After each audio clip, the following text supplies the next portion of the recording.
Finally प्रेक्षकांनो, लग्नानंतर होईलच प्रेम मालिकेचा आजचा एपिसोड आलेला आहे. तो म्हणजे तब्बल 12 वाजता. बापरे, किती वाट बघावी लागलेली आहे. असो, चला लग्नानंतर होईलच प्रेम मालिकेच्या आजच्या भागाला सुरुवात करूयात. जीवाला ऑफिसमधून हर्षदाचा कॉल आलेला असतो. तो म्हणत असतो, हां हर्षा बोल ना. तेव्हा तिकडून तिचा आवाज येतो. ती म्हणत असते, सर तुम्हाला व्हिडिओ कॉलद्वारे मीटिंग अटेंड करावी लागणार आहे. तेव्हा तो म्हणत असतो, व्हिडिओ कॉल आत्ता या घडीला? तेव्हा ती म्हणत असते, हो सर. बरं ठीक आहे. आता इकडे जीवाला फारच मोठा प्रश्न पडलेला असतो. एकतर आता व्हिडिओ कॉल करायचा आहे, बाकीचं जे काही बॅकग्राऊंड आहे त्याचा जरी विषय टाळला तरी लॅपटॉप ठेवायचा कुठे, काय करायचं कुठे. इकडे आपला गुड्डू जो आहे त्याच्या गर्लफ्रेंडशी किंवा बायकोशी पिंकीशी खूपच गुलगुल बोलत असतो. आता तो व्हिडिओ कॉलद्वारेच बोलत असतो आणि तेव्हा म्हणत असतो, चलो पिंकी जी, हमारे जीवा बाबू हमें आवाज दे रे, जाना ही होगा अभी. तेव्हा गुड्डू धावतच जातो आणि म्हणत असतो, काय झालं जीवा बाबू, काय झालं, तुम्ही मला आवाज दिलेला आहे. तेव्हा लगेच आता इकडे जीवा म्हणत असतो, हो आवाज दिलेला आहे, कारण ताबडतोब माझं जे काही आतमधलं ब्लेझर आहे ते ब्लेझर मला ताबडतोब दे. पण काय झाले ते तरी सांगा. त्याचं काय ना, मला आत्ताच्या आत्ता ऑनलाईन मीटिंग अरेंज करायची आहे. जा पटकन टेबल घेऊन ये बरं पटकन, कारण लॅपटॉप ठेवण्यासाठी मला टेबल हवा आहे. तेव्हा धावतच गुड्डू जातो.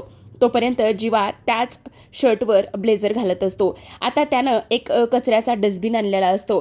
तेव्हा जीवा म्हणतो, अरे गुड्डू क्या करू मैं तेरा, तू ये कचरे का डब्बा उठा के लाया है.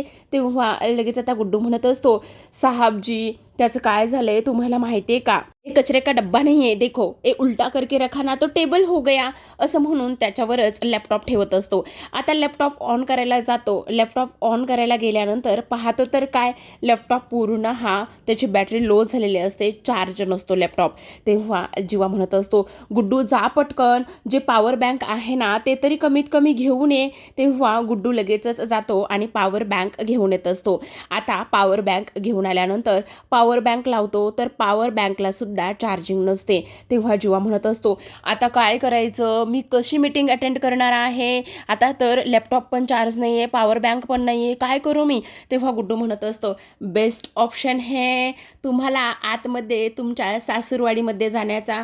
तेव्हा जीवा म्हणत असतो, अरे असं काय करतोयस, तुला धनंजय मोहितेंनी माझ्यावर लक्ष ठेवण्यासाठी ठेवलेलं आहे, तू मलाच इथे मदत करतोस, बेमानी करतोस. साहब जी, जीवा भैया जी, ऐसा मत बोलो. हाँ, आपने तो मुझे सिखाया है ना, इसलिए मैं आपकी मदत कर रहा हूँ, असं तो म्हणत असतो. तेव्हा जीवा म्हणत असतो, अच्छा चल चल तेरी बात मैं सुनता हूँ, असं म्हणत असतो. आणि तेव्हा पुन्हा एकदा जीवा म्हणतो, चला नंदिनी, आता पुन्हा एकदा माझा तुझ्याच घरामध्ये म्हणजे माझ्या सासूरवाडीमध्ये पुन्हा एकदा ग्रहप्रवेश होणार आहे, असं सुद्धा तो इथे बोलतो. तर आता दुसऱ्या बाजूला आपण पाहूयात की इकडे काव्य जी आहे ती मस्त अशी साडी नेसून आलेली असते. आणि तेव्हा लगेच आता इकडे पारची विकेटच पडलेली असते. तेव्हा मानिनी म्हणत असते, सुंदर, अतिशय सुंदर दिसते बरं का माझी सुनबाई, एकच नंबर. तेव्हा काव्या म्हणत असते, मग आता सासू एक नंबर तर तिच्याकरिता सून 10 नंबरी नको का.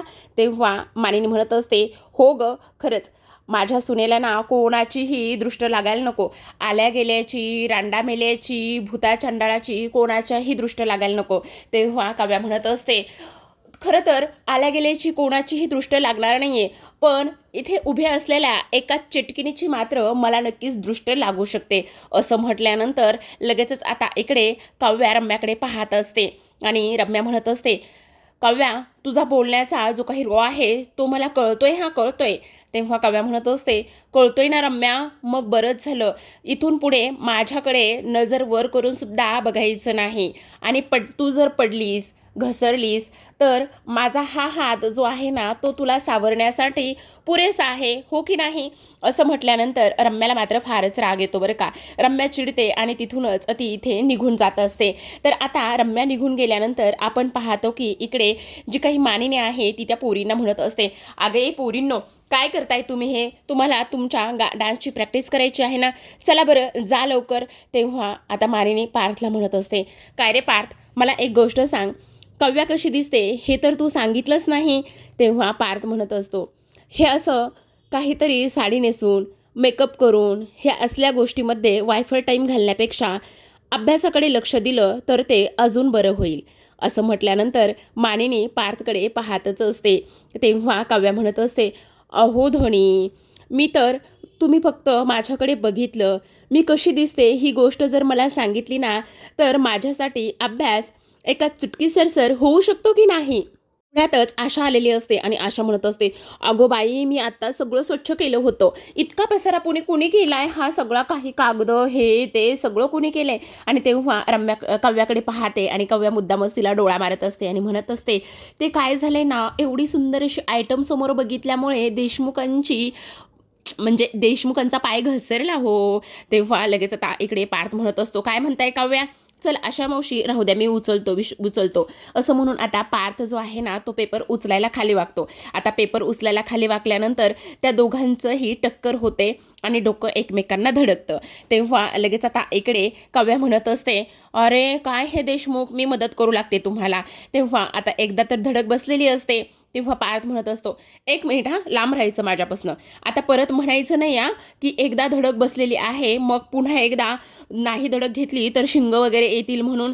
तेव्हा काव्या म्हणत असते, "अरे देशमुख, काय हो मानिनी आई, मला एक गोष्ट सांगा, तुमच्या मुलाला मला जे बोलायचं आहे ते अगदी बरोबर कसं काय समजतं हो? बघा, मला अगदी हेच बोलायचं होतं. चला देशमुख, डबल एकदा आपल्याला धडक घ्यावीच लागणार आहे." "नाही हं, नाही, अजिबात. लांब व्हा पटकन. चला लांब व्हा." असं आता तो इथे मुद्दामच बोलत असतो. पण आता काव्या म्हणत असते, "देशमुख, तुम्हाला एक गोष्ट लक्षात येते का? तुम्ही जेवढे लांब जाल तेवढी मी तुमच्या जवळच येईल. अहो धनी." असं म्हणते आणि त्याचा शर्ट ओढून पुन्हा एकदा डोक्याला डोकं मारून घेत असते. दुसऱ्या बाजूला आपण पाहतो की नंदिनी घरातली साफसफाई करत असते. सुरुवातीला ती हॉलमधला जो काही पंखा आहे तो स्वच्छ करत असते. तेव्हा धनंजय येतात आणि म्हणतात, "अगं हे काय करतेस तू नंदिनी? ही घरातली कामं करण्यासाठी दुसरी लोकं आहेत ना." तेव्हा नंदिनी म्हणत असते, "त्याचं काय ना, मावशीच्या पायाला थोडंसं लागलंय म्हणून मग मीच म्हटलं असू देत त्यांना आराम. मीच ही सगळी साफसफाई करते." तेव्हा "अगं पडशील वगैरे, मग काय करायचं?" तेव्हा शारदा म्हणत असते, "अहो असू द्या हो, पडली तर तिला सावरण्यासाठी आपले जावई बापू येतीलच ना." तेव्हा धनंजय म्हणत असतात, "शारदा, तुझं काय चाललेलं आहे हे? तू सतत त्या मुलाचं का बरं नाव घेतेस?" शारदा म्हणत असते, "असं का नाव नको घेऊ मी? ते माझे जावई आहेत ना." तेव्हा नंदिनी म्हणत असते, "असू दे, मीच इथे काम करत नाही. मीच हा स्टूल घेते आणि माझ्या खोलीमध्ये पंखा साफ करण्यासाठी निघून जाते." आता ती तर निघून जाते, तेवढ्यातच आपला जीवा जो आहे तो घरात आलेला असतो. आता घरात तर आलाय, पण म्हणतो बघा कसा, "मे कम इन सर?"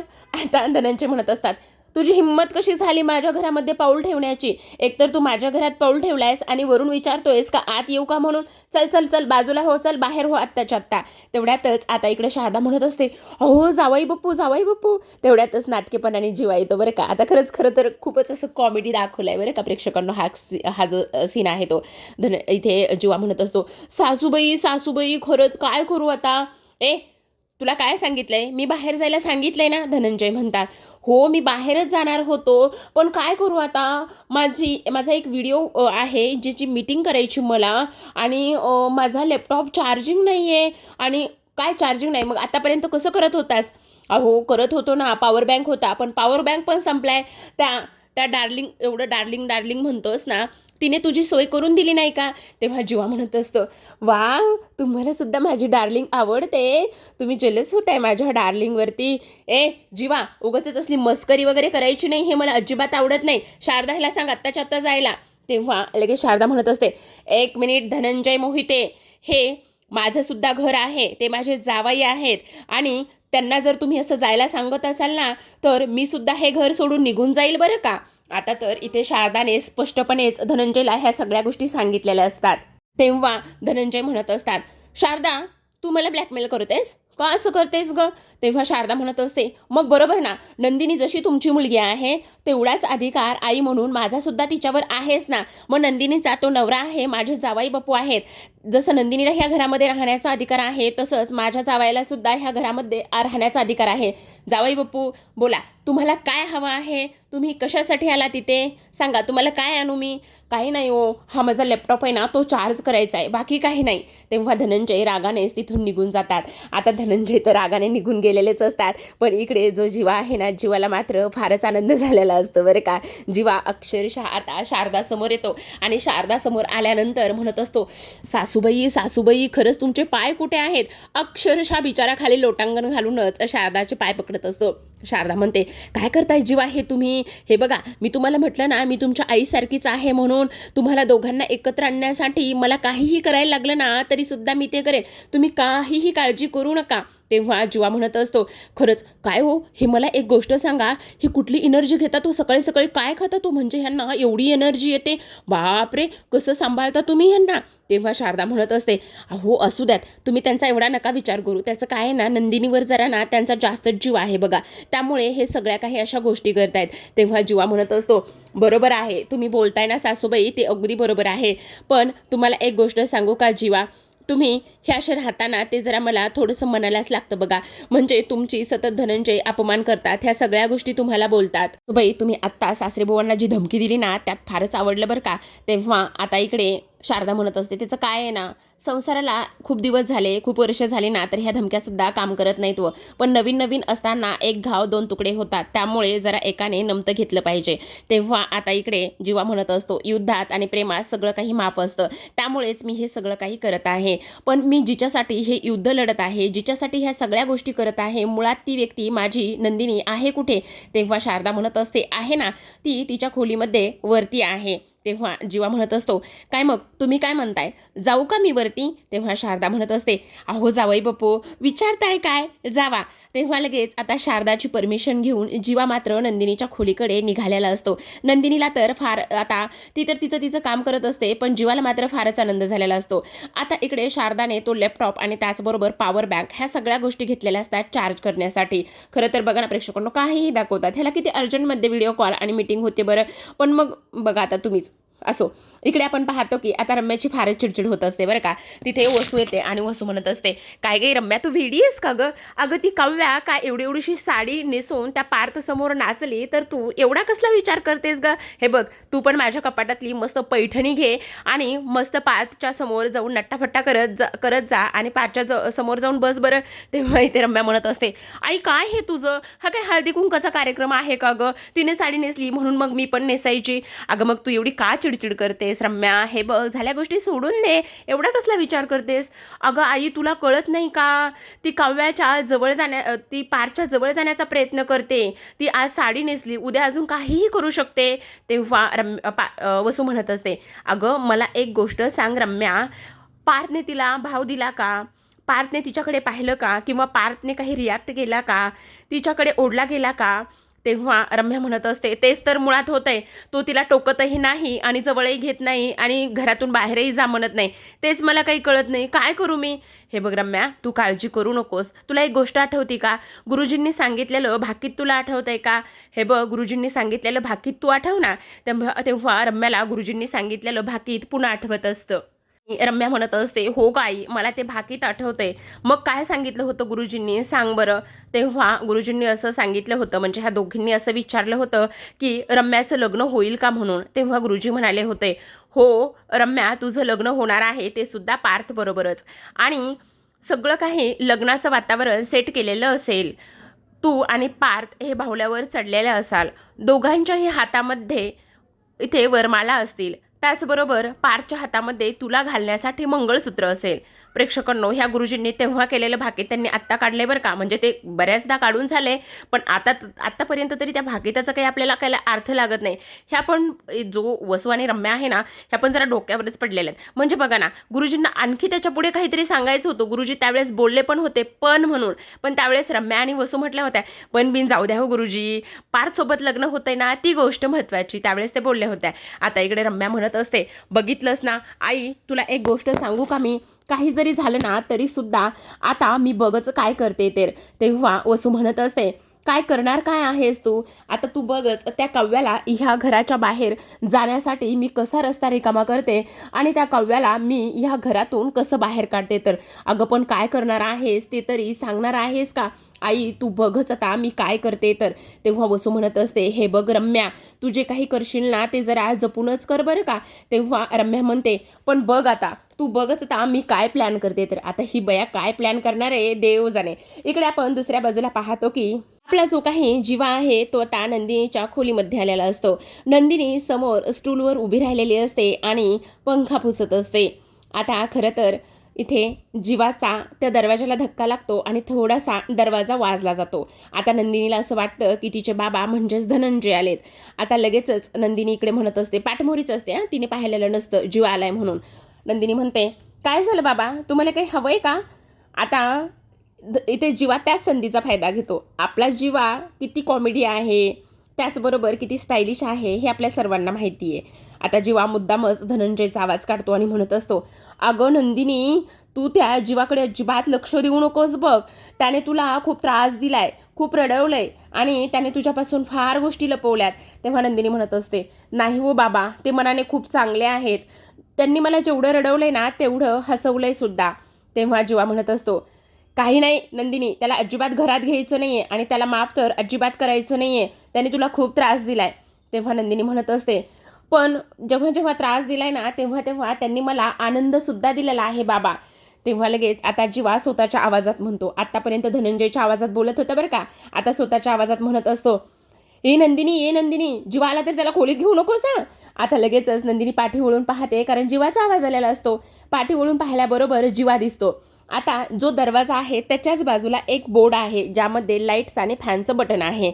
आता लगेचच नंदिनी पाठीमागे ओढून बघितल्यानंतर ती म्हणत असते, जीवा तुम्ही इथे काय करताय, काय करताय? तेव्हा इथे जीवाचं जे काही त्याचा पाठीचा धक्का असतो तो इथे त्या फॅनला लागलेला असतो आणि त्या फॅनला लागल्यानंतर नंदिनीचा तोल जातो. आता नंदिनीचा तोल गेल्यानंतर इकडे आता आपण पाहतो की जीवा धावतच येतो आणि नंदिनी पडणार तेवढ्यातच जीवा नंदिनीला मिठीत घेत असतो. मग इथे त्यांचं टायटल सॉन्ग प्ले होतं, लग्नानंतर होईलच प्रेम. तेव्हा जीवा आता नंदिनीचा डोळ्यामध्ये डोळे घालूनच बघत असतो, तर नंदिनीसुद्धा जीवाच्या डोळ्यातच डोळे घालून पाहत असते. तर तेवढ्यात शारदा आलेली असते. शारदा म्हणत असते, अगं नंदिनी, नंदिनी म्हटल्याबरोबर इकडे आता आपण पाहतो की लगेचच शारदाचं लक्ष थोडंसं जातं आणि शारदाचं थोडंसं लक्ष गेल्यानंतर इथे लगेचच आता ती म्हणत असते, ए बाई, मी नाही नाही नाही, मी काहीही पाहिलेलं नाही आहे, मी काही नाही पाहिलेलं, तुमचं जे काही आहे ना ते चालू द्यात बरं का. तेव्हा शारदा म्हणत असते, नाही नाही, तुमचं चालू द्या, मी काहीच नाही पाहिलं, आणि ती पाठमोरी उभी राहते. तेव्हा नंदिनी म्हणत असते, जीवा सोडा ना मला प्लीज, काय करताय, सोडा. तेव्हा जीवा म्हणत असतो, अहो आई, असू देत ग, सासूबाई आहेत त्या माझ्या आणि त्यांनीच तर मला इकडे पाठवलंय. तेव्हा नंदिनी म्हणते, जीवा काय करताय तुम्ही, हे सोडा बरं. तेव्हा नंदिनी त्याच्यावर ओरडते आणि ओरडल्यानंतर आता जीवा नंदिनीला खाली सोडतो आणि नंदिनी म्हणत असते, तुमची हिंमत कशी झाली इथे खोलीमध्ये यायची, चला आत्ताच्या आत्ता बाहेर व्हा बरं. जीवा म्हणत असतो, असं काय करतेस नंदिनी, अगं मी इथे खरं तर चार्ज होण्यासाठी आलो होतो. तेव्हा नंदिनी त्याच्याकडे रागानेच पाहते आणि म्हणत असते, काय म्हणालात? अगं मी म्हणजे चार्ज नाही, माझा लॅपटॉप चार्जिंग संपलाय ना म्हणून आलो होतो. तेव्हा इथे शारदा म्हणत असते, काय झाले, चला बरं, तुम्हाला तुमचा लॅपटॉप हवा होता ना, तोच मी द्यायला आले होते. तर इकडे दुसऱ्या बाजूला आपण पाहतो की पार्थ हा लॅपटॉपमध्ये काव्याचे काही फोटो पाहत असतो. आज काव्याने घातलेली साडीसुद्धा त्याला आठवते आणि काही क्षणासाठी तो काव्यामध्ये हरवूनच जातो. त्यानंतर ती 16 डिसेंबरची रात्र आणि त्याचबरोबर काव्या आणि जीवाचे ते फोटो त्याला आठवतात. सोबतच इथे त्या फोटोमध्ये हे फोटो कसे आले, 16 डिसेंबरच्या रात्रीचा आपण सगळेजण शोध घेत होतो, पण हे सगळं काही कसं सापडलं नाही, ते सगळं अर्धवटच शोधायचं राहिलं. नाही नाही, काही जरी झालं ना तरीसुद्धा ते सगळं आपण शोधलंच पाहिजे असा पार्थ विचार करत असतो. ह्या सगळ्या गोष्टींचा विचार केल्यानंतर आता पुन्हा एकदा तो त्याच गोष्टीमध्ये हरवून गेलेला असतो. पण इथे काव्या आलेल्या आहेत. काव्या जरी आलेल्या असल्या तरीसुद्धा त्यांनी इथे राहायला नकोय आणि त्याचबरोबर सगळ्यात महत्त्वाचं म्हणजे त्यांच्या अभ्यासाकडे त्यांनी लक्ष द्यायला पाहिजे. आता तेवढ्यातच मानिनी आलेली असते. मानिनी म्हणत असते, काय रे पार्थ, काय झाले? तेव्हा तो म्हणत असतो, काही नाही झालं. मग असा का विचार करत बसलास? तेव्हा पार्थ म्हणत असतो, हो काय करणार आता, माझ्या आईवडिलांना माझ्याकडे देण्यासाठी वेळच कुठे लक्ष देण्यासाठी. तेव्हा ती म्हणत असते, अरे असं कसं वेळ नाही आहे? हो कुठे आहे वेळ, आता त्यांची सून आलेली आहे, मग त्या सुनेकडेच त्या दोघांचं पण लक्ष आहे ना. तेव्हा मानिनी म्हणत असते, अच्छा म्हणजे माझं बाळ रुसलं आहे तर. अरे पण मी काय म्हणते पार्थ, तू ह्या सगळ्या गोष्टींचा विचार करणं सोडून दे ना. हे बघ, ज्या गोष्टी झाल्या त्या सोडून दे आणि काव्या तुझ्यासाठी किती काय काय करते त्या सगळ्या गोष्टीचा तू थोडासा एकदा विचार कर ना. तेव्हा मात्र पार्थ म्हणत असतो, आई हे बघ, हे प्रयत्न करण्यापेक्षा ना तू एक काम कर, जे काही काव्या आहे ना, काव्याला ह्या घरातून निघून जायला सांग. तेव्हा मानिनी म्हणत असते, हे बघ पार्थ, प्लीज असं करू नकोस ना, का असं करतोस? पण पार्थने मानिनीला त्याच्या मनामध्ये असलेल्या सगळ्या गोष्टी सांगितलेल्या असतात. तर आता प्रेक्षकांनो, आजच्या भागामध्ये एवढंच. उद्याचा भाग तर खूपच जास्त इंटरेस्टिंग असणार आहे, कारण काव्या इथे किचनमध्ये पार्थसाठी स्वयंपाक बनवत असते आणि तेव्हाच रम्या तिथे आलेली असते. आता रम्याने एक नवीन जी काही चाल खेळलेली असते तीच चाल असते. आता तिने मुद्दामच गुरुजींना कॉल लावलेला असतो. पण प्रेक्षकांनो, आता असं वाटतंय की हा जो काही कॉल आहे ना तो फेक असावा, कारण इथे काव्याला घाबरवण्यासाठीच तिने हे सगळं काही केलेलं आहे. आता स्पीकर ऑन करते आणि मुद्दामच काव्याला ऐकवत असते. ती म्हणत असते, गुरुजी नमस्कार, मी रम्या शितोळे बोलते. तेव्हा काव्या ऐकते. काव्याला तर ह्या गोष्टीची सुरुवातीला काही घेणं देणं नसतं, पण आता रम्या म्हणत असते, गुरुजी मला एक गोष्ट सांगा, तुम्ही लास्ट टाइम जेव्हा आला होता तेव्हा तुम्ही एक भाकीत केलं होतं की पार्थचं आणि माझं लग्न होणार आहे म्हणून. तेव्हा गुरुजी म्हणत असतात, हो रम्या, तुझं आणि पार्थचं लग्न हे होणारच आहे. तेव्हा काव्या हातातलं काम सोडते आणि रम्याकडे पाहतच असते. आता इकडे काव्याला तर फारच मोठा धक्का बसलेला असतो. पण प्रेक्षकांनो, आता हे रम्यानी एक खेळलेली चाल असते. तर आता दुसऱ्या बाजूला आपण पाहतो की जो काही जीवा आहे तो पुन्हा नंदिनीकडे आलेला असतो, कारण एक डिलिव्हरी बॉय आलेला असतो आणि त्या डिलिव्हरी बॉयने एक बुके आणलेला असतो फुलांचा आणि तो इथे नंदिनीला देत असतो. तेव्हा नंदिनी त्याला तसंच आल्या पाऊली परत पाठवते, दरवाजा बंद करते, बाहेर काढते. त्याचबरोबर जे काही त्या बुक्यांच्या दांड्या आहेत त्या दांड्या इथे जो जीवा आहे त्याच्या हातात राहतात आणि जे फुले आहेत ते इथे नंदिनीच्या हातामध्ये राहत असतात. तेव्हा दरवाजा बंद होतो. आता फुलं तर नंदिनीच्या हातात असतात. तेव्हा शारदा म्हणत असते, नंदिनी कितीही नाही म्हटलीस, कितीही सत्यापासून आणि जीवापासून लांब जाण्याचा प्रयत्न जरी केलास ना, तरीसुद्धा तू आणि जीवा हे अजिबात वेगळे होणार नाही आहेत. कितीही बघ, जीवाने केलेले प्रयत्न थोडे तरी फळाला येत आहेत. त्यांचं प्रेम तुझ्यापाशी थोडं तरी राहून जाते नंदिनी. ह्या सगळ्या गोष्टीचा तू एकदा पुन्हा विचार कर नंदिनी, असं आता शारदा बोललेली असते. प्रेक्षकांनो, पाहत रहा लग्नानंतर होईलच प्रेम. भेटूयात उद्याच्या भागामध्ये. तोपर्यंत धन्यवाद.